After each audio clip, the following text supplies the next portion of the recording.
अवधूत चिंतन श्री गुरुदेव दत्त श्री स्वामी समर्थ। मी नीलम आपल्या स्वामी चॅनलमध्ये तुमचं मनापासून स्वागत करते। स्वामी महाराज तुमच्या मनातल्या सगळ्या चांगल्या इच्छा पूर्ण करू देत हीच आपल्या स्वामींचरणी प्रार्थना करते आणि व्हिडिओला सुरुवात करते। तर 31 मार्चला स्वामी महाराजांचा प्रकट दिन येतोय। आपल्या सर्व स्वामी भक्तांसाठी हा प्रकट दिन सोहळा अतिशय महत्त्वाचा दिवस मानला जातो। आपण प्रत्येक स्वामी भक्त स्वामी महाराजांच्या प्रकट दिनानिमित्त कोणत्या ना कोणत्या तरी सेवेला बसलोय। 21 दिवसांच्या सेवेला बरेचसे स्वामी भक्त बसले असतील, परंतु जर काही कारणास्तव म्हणजे सुवेर सुतक मासिक पाळीमुळे जर तुम्हाला 21 दिवसांची सेवा करता आली नसेल तर काही हरकत नाही, तुम्ही 11 दिवसांची सुद्धा स्वामी महाराजांच्या प्रकट दिनापर्यंत सेवा मात्र अवश्य करू शकता। तर आता ही सेवा कधीपासून कराल, कोणकोणत्या सेवा कराल हेच मी तुम्हाला या व्हिडिओमध्ये सांगणार आहे। व्हिडिओ शेवटपर्यंत नक्की ऐका, कुठेही स्किप करू नका, म्हणजे तुम्हाला सगळ्या प्रश्नांची व्यवस्थित उत्तरं मिळतील। आपले स्वामी महाराज कधीच कोणत्याच भक्ताला कोणती सेवा कर किंवा व्रत कर असं सांगत नाहीत।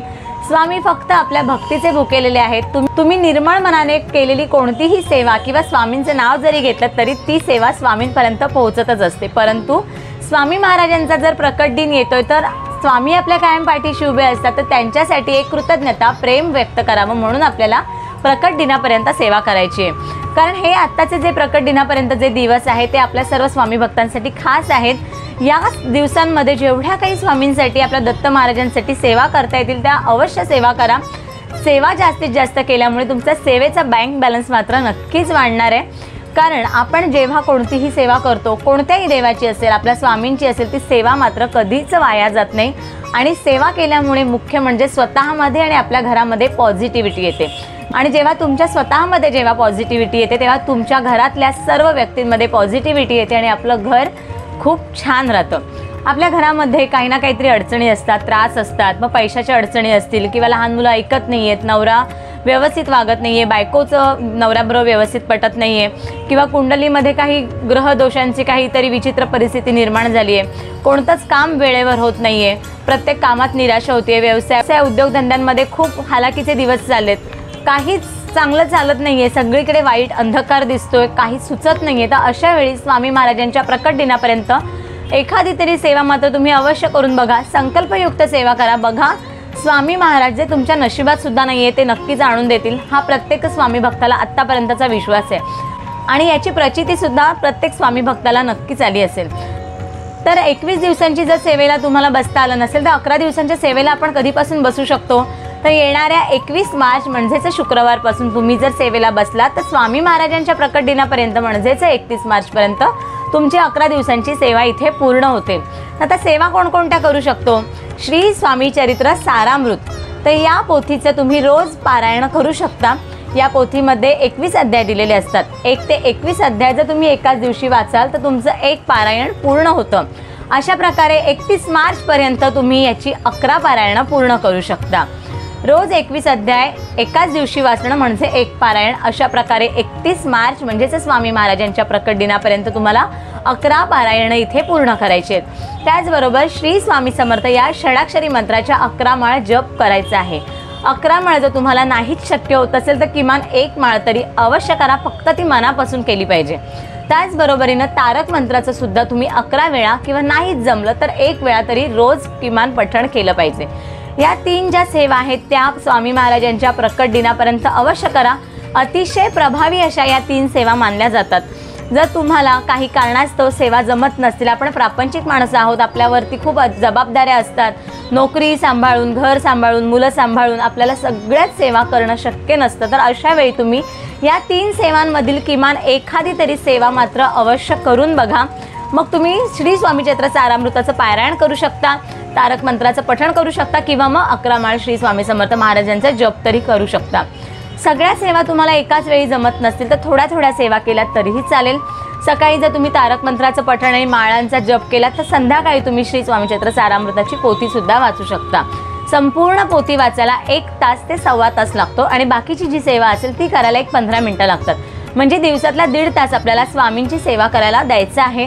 वेळ कसा द्यायचा हे तुमची कामं तुम्ही ॲडजस्ट करून तुम्हाला द्यायचं आहे। आणि जर कामातून वेळच मिळत नाही आहे, मनापासून खूप इच्छा आहे आणि तरीसुद्धा सेवा करायला जमत नसेल तर मग अशा वेळी काय कराल, तर सरळ श्री स्वामी समर्थ या षडाक्षरी मंत्राचं तुम्ही नामस्मरण मात्र अवश्य करू शकता।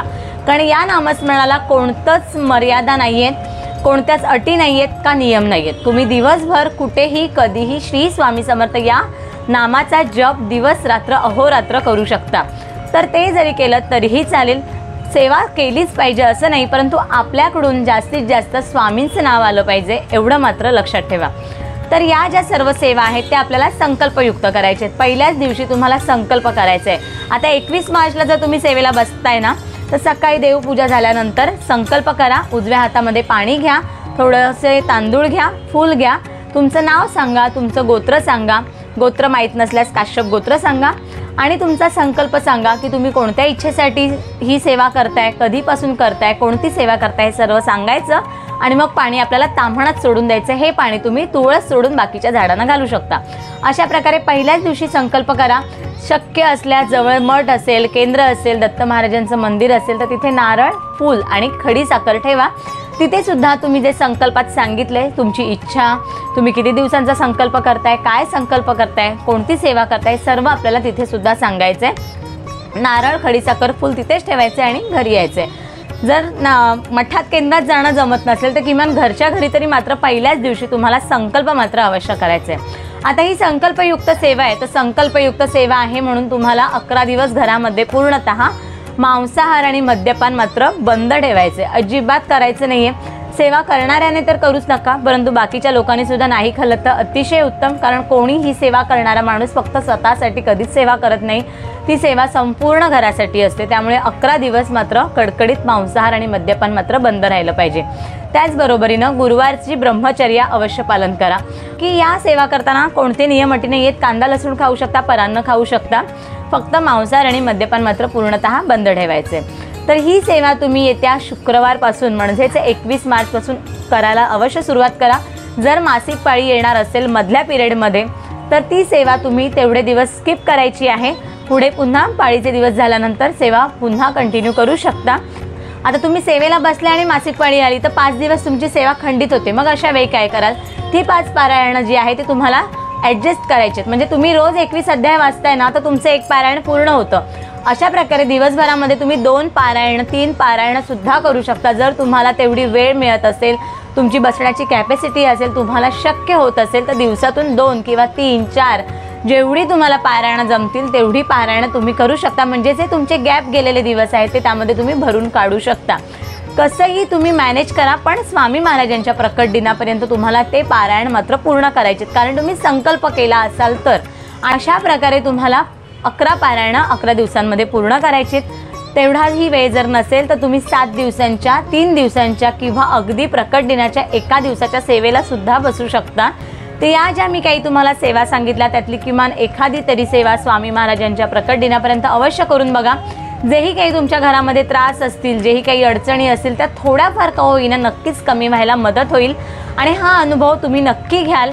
याआधीसुद्धा तुम्ही कितीतरी वर्ष ही सेवा नक्की करत असाल किंवा जर कोणी नव्याने जरी करणार असाल तरीसुद्धा या सेवेला बसून घ्या आणि स्वतः अनुभव घेऊन बघा की स्वामी महाराज तुम्ही न मागतासुद्धा काय काय तुम्हाला देऊ शकतात ते. तर आजचा व्हिडिओ मी इथेच थांबवते. आजचा व्हिडिओ तुम्हाला आवडला का? व्हिडिओ जर आवडला असेल तर व्हिडिओला लाईक करा, शेअर करा, कमेंट करा आणि चॅनेलवर जर नवीन असाल तर चॅनेलला सबस्क्राईब करा. स्वामी महाराज तुमच्या मनातल्या सगळ्यात चांगल्या इच्छा पूर्ण करू देत. पुन्हा भेटूया अशाच एका छानशा स्वामी सेवेमार्फत. तोपर्यंत धन्यवाद. श्री स्वामी समर्थ.